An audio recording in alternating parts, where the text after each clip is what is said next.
yüzünden, benliğimden bir haber.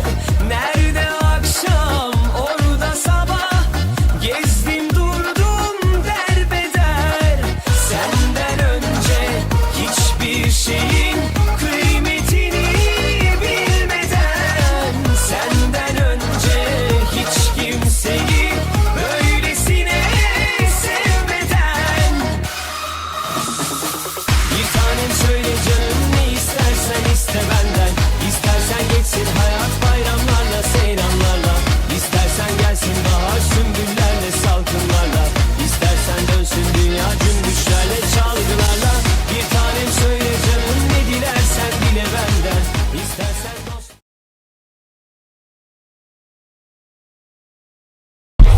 Hallo, Hi, hallo. Grüße aus Malediven. Hi, servus, grüß euch. Hier ist Bombenwetter, strahlende Sonne, Super, pure super. Hitze. Geil, geil, einfach nur genial. Laufen gerade am Strand herum. Ja. Wir wollten uns bei allen Leuten bedanken, die auf unserer Hochzeit dabei waren. Und an Korpel Sahara. Und natürlich an Goldschnitt bei Onur. Unser besonderer Dank geht natürlich an Özlem Foto, die uns den ganzen Tag begleitet haben. Sehr schön, super Fotos gemacht, super Video, also 1A. Und an Gruppe Jungle Bekçiler, die sehr gute Stimmung gemacht haben auf unserer Hochzeit. Güneş Stühnzahn natürlich auch. Und, ja, jetzt sind wir hier in den Flitterwochen, genießen hier das schöne Wetter. Peace. Peace.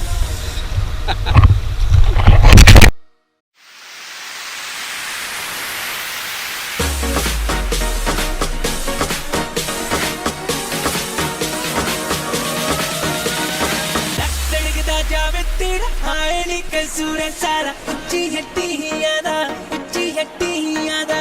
दिल पे सिलता जावे तेरा हाय नी कसूर है सारा, ऊंची हट्टी ही यादा, ऊंची हट्टी ही यादा। Just for me, it's your boy. ऊंची हट्टी ही यादा, ऊंची हट्टी ही यादा।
माना ये सारी तेरी हाई हील्स की गलती है, रुक तो जा तू है कौन, ये तो बता तू है कौन, कहाँ से आई है कहाँ को जाएगी, पागल लड़की मुझे मरवाएगी, मुझे मरवाएगी। बस कर ये जलवे ना दिखा, ये सब मैं वो देख चुका, तुम जैसी तो पट जा